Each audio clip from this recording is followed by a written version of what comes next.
When Mia Harper first noticed the tall man limping through the crowd, her heart sank.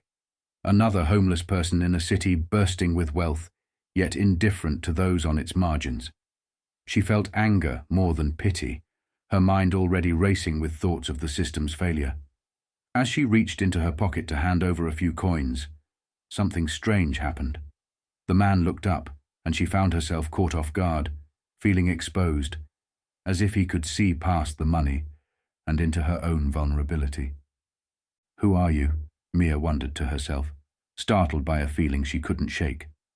Stay for the rest of this story, because the man she almost dismissed as a vagrant would become her saving grace in the unlikeliest of ways, guiding her through a dark, chaotic world she thought had already broken her.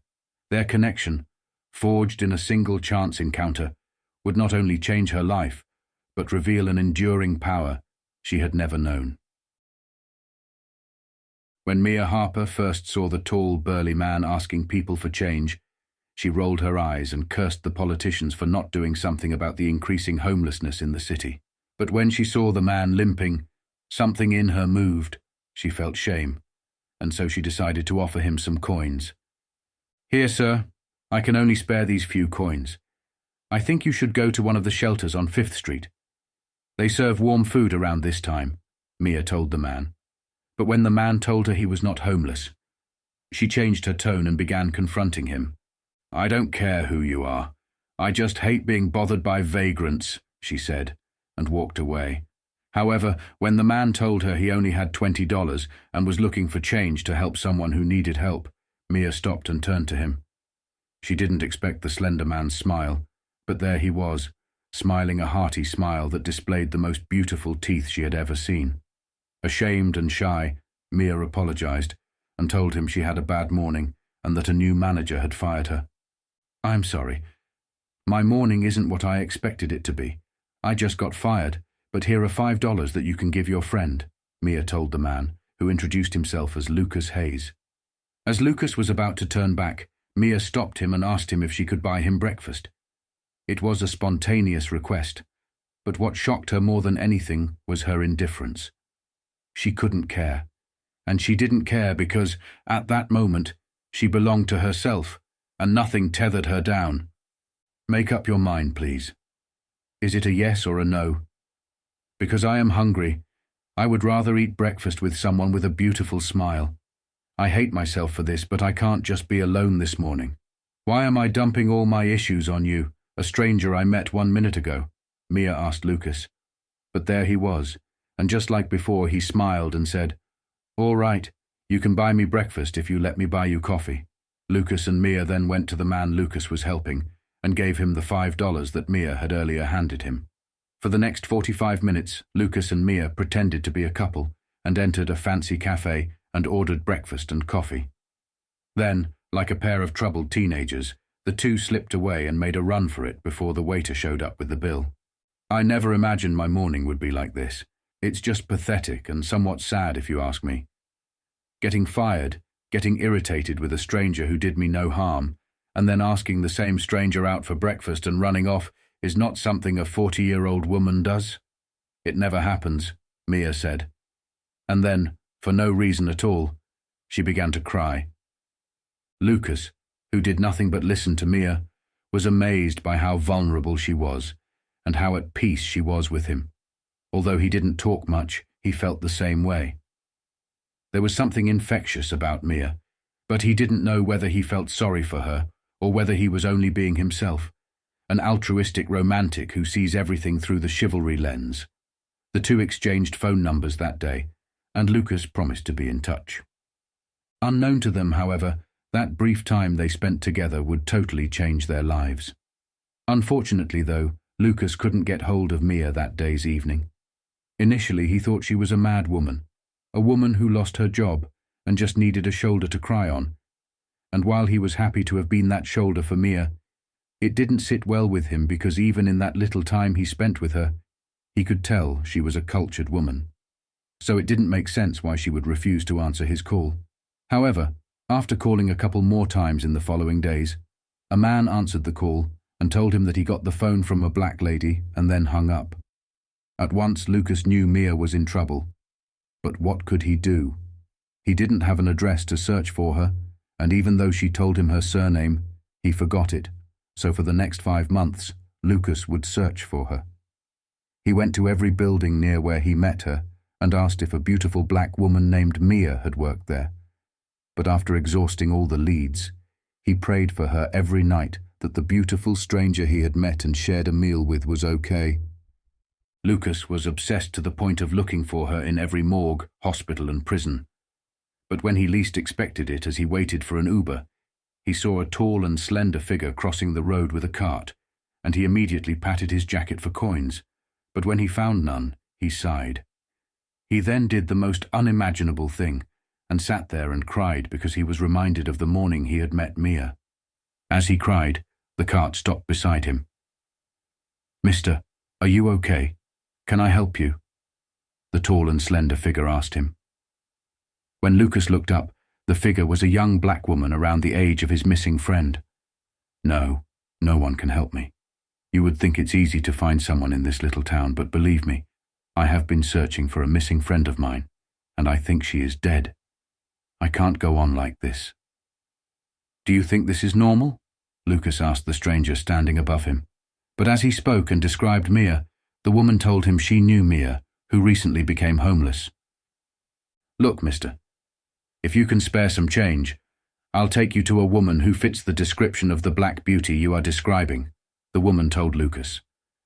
But when the woman told him that the black woman she knows is also called Mia, Lucas sprang up and stood there.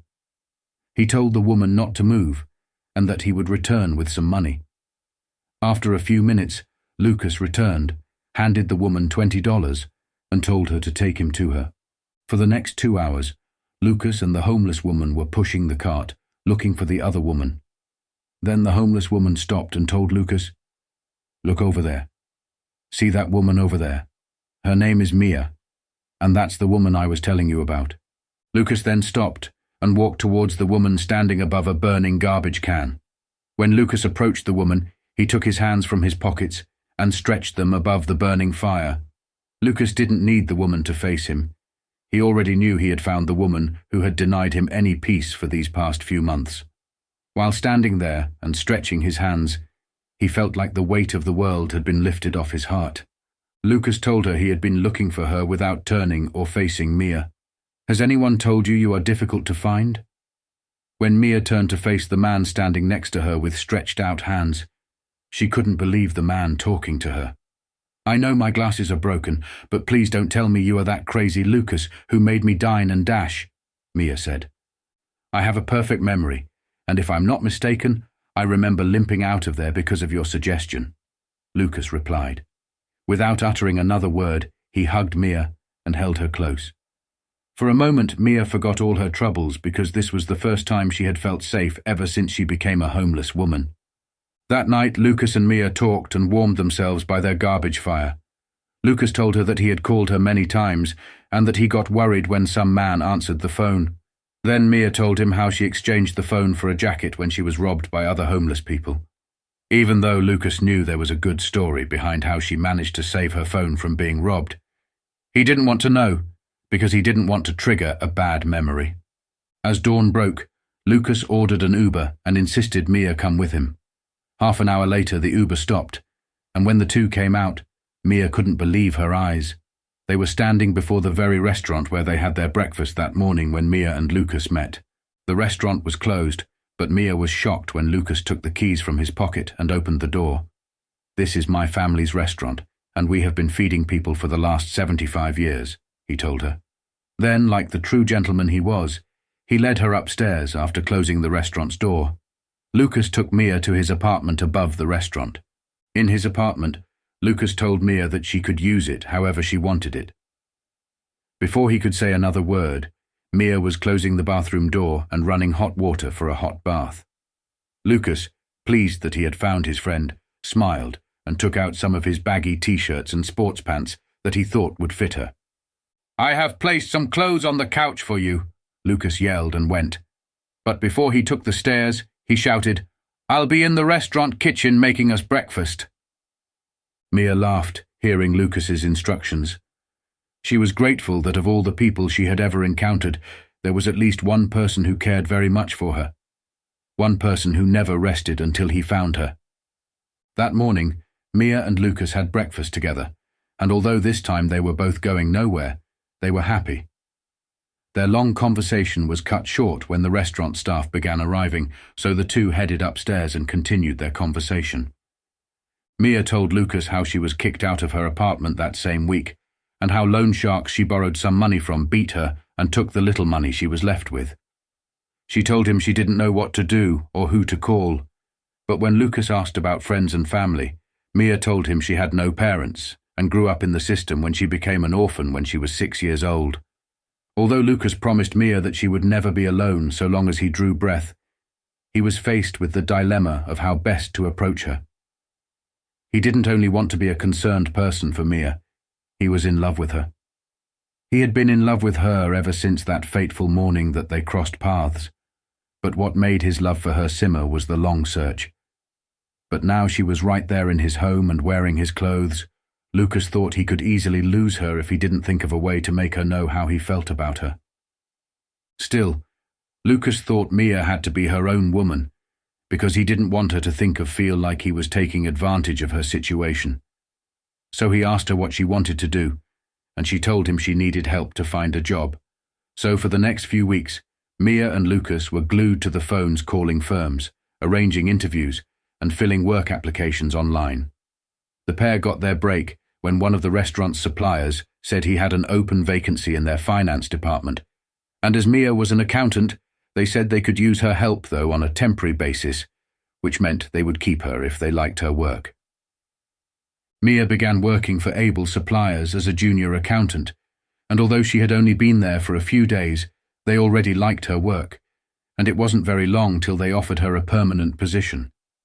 However, this meant Mia would move out of Lucas's flat, something Lucas didn't like, but as he had been sleeping on the couch ever since he found her, he thought it was best that Mia was completely independent, because he could only make his move and approach his feelings for her when he knew they are on an equal footing. But as all things in life are, Mia told Lucas that she was grateful for all his help, and although she wanted to move out, she told him she didn't want to be his friend. "Well, Lucas, you finally did it. You got me a job and I now have a place of my own, all thanks to you. I know we are friends. No, more than that. We have a bond, and you have been there for me at my worst. I don't want to lose what I have with you, but I would be lying to myself if I said this is all I want. I have feelings for you, and I want you. The cat's out of the bag, and it's up to you what you do with that information," Mia confided in Lucas as she was handing him his flat's keys. But before Lucas could say anything, he was so overcome with excitement over Mia's words that he jumped on her and landed the sloppiest kiss, which, when he came to his senses, made him laugh hysterically. "Yes, I want a relationship with you too, my God. I have been racking my brains ever since I found you. Oh my God, thank you, thank you. And yes, I don't care what you think, but I'll tell you the truth. I am in love with you, Mia Harper, and now that you have that information, I don't care what you do with it," Lucas told Mia as he handed the keys back to Mia. Mia then reached for her bag and took out the spare keys for her new flat and gave it to Lucas. And at that moment, they both stood there, staring at each other, acknowledging in silence the truth between them. For the next few months, Mia and Lucas' relationship blossomed. When they thought they were both ready to make a commitment, Lucas thought it was about time he told his family about his relationship with Mia and what the next steps would be. However, at dinner time with his parents and siblings, Lucas introduced Mia and told them she was his fiancée and future wife. His mother, Doris, at once told him there was no way their only son and would-be successor of the family business would be marrying a homeless woman, so Doris told her son to sever the relationship before things got very serious. Embarrassed and shocked by what he was hearing, Lucas looked at his two sisters, and instead of saying something, they looked at him with disdain and told him he best listen to his mother. But when Lucas asked his dad to say something, his father also added more shock to the mix. "I know you. We have never challenged you on anything, and you always did whatever you wanted, but this is where we draw the line. There is no way on hell that you will sit there and tell me that a homeless gold digger will be the future of the Hayes family. I will never accept half-breed offspring from you who will take on our name." As soon as Richard Hayes uttered those words, Lucas stood up and helped Mia stand and told his father that he was a racist, bitter man who saw the world through a miserable worldview. However, when Richard told his son he risked being disowned, Lucas told them he quit and left with Mia. That night, as he had exactly been doing over the past weeks, Lucas spent the night at Mia's, and in the morning he went to his apartment. But when he reached there, none of his keys worked, and then his phone rang. "Your parents got me fired from my job," screamed Mia on the phone with Lucas. But when Lucas and Mia returned to Mia's flat, they found the building manager on site with a brown envelope in his hand. "I am sorry. We can no longer accept you as a tenant. Here is the rest of your deposit. You have 3 days to move out, or we'll have to call the waste disposal people and clear the flat ourselves," the building manager informed them. Lucas and Mia then went to a cafe across the street to think through their new situation, but when the waitress told Lucas his business debit cards didn't work, he knew his parents had cut off everything, so Mia settled the bill. Within a week, Mia and Lucas became homeless, and the only possessions they had besides the clothes on their back were their phones, which they sold off to buy parkas, boots and sleeping bags from a thrift store to ready themselves for the uncertainty that awaited them. So once again Mia was homeless and sleeping on the streets, and for the first time in his life, Lucas was not only homeless, but his future looked bleak, for he couldn't see beyond his current circumstances. That's why when Mia had gone to sleep on their first night together as homeless people, Lucas cried. That night, Mia was very sorry for him and blamed herself for Lucas' ordeal. That's why, when she heard him cry, she pretended to be asleep because his dignity was the last thing he had, and she didn't want to take that from him. For the next 10 months, Mia and Lucas adjusted to life on the streets, but despite their sad circumstance and betrayal, they got very close to each other, and their relationship blossomed. However, the couple got their first scare when Lucas developed pneumonia, but they were lucky to get free treatment from one of the charities. While they lived like that, their luck would soon change for the better, and things would turn around for them all thanks to Elizabeth, a young student who was doing a project on homelessness for her school. One morning, while Lucas and Mia were having their breakfast on a little corner near a cafe whose garbage cans they got some packaged sandwiches that were thrown away, Lucas noticed a young student stopping and asking questions to homeless persons, but whenever the young girl attempted to get a response to her questions, no one would respond to her. So as Mia and Lucas looked at what was happening, Mia told Lucas that students and journalists often come to ask questions about homelessness, but that no one ever hears anything back, so as a result people just ignore them. As Lucas listened to his love, he felt sorry for the young girl, so he gestured for her to come over. "Hi, why are you asking people questions? Is there anything I can help you with?"